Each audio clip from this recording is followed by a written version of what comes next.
Carl Jung once said, "Knowing your own darkness is the best method for dealing with the darknesses of other people." But what happens when someone's darkness tries to pull you into it? There are people who will ask you for things that seem small, innocent, even loving. But if you're not careful, these requests can drain your soul, derail your purpose, and distort your sense of self. In this video, we're diving into 5 psychological red flags, requests that Jung himself would have warned you about. These are the subtle manipulations, the emotional landmines that can leave you feeling depleted and lost if you're not careful.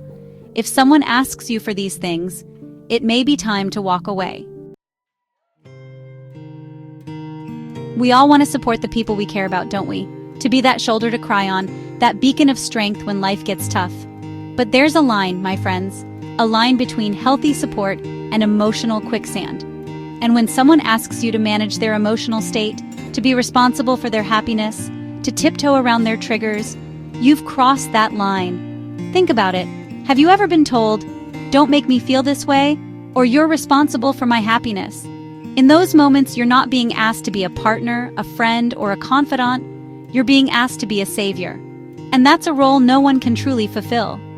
Jung, a man who spent his life exploring the depths of the human psyche, believed that emotional projection was one of the most common psychological traps. When someone hasn't faced their inner wounds, when they haven't done the work to heal their own pain, they project it onto others. They look for someone else to carry the burden, to soothe the ache, to make it all go away. And you, with your big heart and your desire to love and be loved, you become their emotional dumping ground.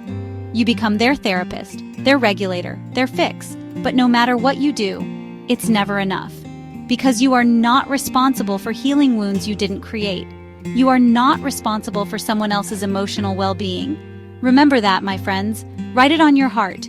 Your responsibility is to your own growth, your own healing, your own journey. You cannot pour from an empty cup. This next one is subtle, insidious, like a vine slowly wrapping itself around your spirit, squeezing the life out of your dreams. There are people in this world who will ask you, directly or subtly, to shrink yourself, to dim your light so as not to outshine them. You know the ones.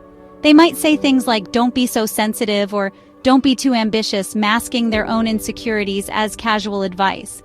They might make you feel like your passions are burdens, your successes are threats, and your very essence is too much. But Jung, in all his wisdom, emphasized the journey of individuation, becoming who you truly are in all your messy, magnificent glory. He understood that this journey requires courage because the more you step into your authentic self, the more you'll encounter those who are threatened by it. Why are they threatened? Because your light, my friend, reminds them of their own darkness. Your growth highlights their stagnation. Your unwavering pursuit of your dreams exposes the emptiness of their own. And so they try to pull you back down to their level. They ask you to play small, to settle, to be less than who you are. But here's the hard truth. If someone asks you to dim your truth to comfort their insecurity, they don't love you. They love the version of you that makes them feel safe, superior, in control. Deep down in the quiet spaces between your thoughts lies a wisdom far older than any book, any expert, any self-proclaimed guru. It's the whisper of your ancestors, the echo of lifetimes lived, the compass that always points you toward your truth. It's your intuition. Jung called it a gateway to the unconscious, that vast, mysterious realm of your psyche that sees what your eyes cannot, that feels what your logic tries to deny. He understood that our intuition is a powerful force, a wellspring of guidance and wisdom that we often ignore, or worse, silence. Think about a time you had a gut feeling, a deep knowing that something wasn't right. Maybe it was a relationship, a job, a decision you were about to make. And what happened? Did you listen to that inner voice, or did someone talk you out of it? Because here's the thing, when someone constantly makes you doubt your instincts, when they tell you you're overreacting, or you're imagining things, it's not just gaslighting, it's psychological manipulation. They are asking you to abandon your internal compass, to silence the very voice that was put there to guide you, to protect you. And why would they do that? Because once they control your perception of reality, they control you. They become your only source of validation, your only measure of truth. And that, my friends, is a dangerous game to play. Forgiveness. It's a word that carries so much weight, so much hope, so much potential for healing. But it's also a word that's often misused, misunderstood, and manipulated. Because here's the thing about true forgiveness. It requires more than just words. It requires action. Apologies are easy. They roll off the tongue, especially when someone knows what you want to hear. But change is hard. Change requires introspection, humility, a willingness to confront the darkest parts of oneself. And not everyone is willing to do that work. Jung warned us about this, about the people who deny their shadow. The ones who, instead of confronting their flaws, their patterns, their capacity for hurt, try to cover it up with charm, with promises, with tears. They might say all the right things, make you believe they're truly sorry, but their actions tell a different story. So how can you tell the difference between genuine remorse and a performance? Pay attention to their patterns. Look beyond the words they say and focus on the actions they take. If someone asks for forgiveness without demonstrating change, if they keep repeating the same hurtful behaviors, making the same excuses, inflicting the same pain, they're not really asking for forgiveness. They're asking for permission to do it again. Don't mistake patterns for mistakes. True healing, both for the giver and the receiver of forgiveness, requires honesty, humility, and action. It requires a genuine commitment to change.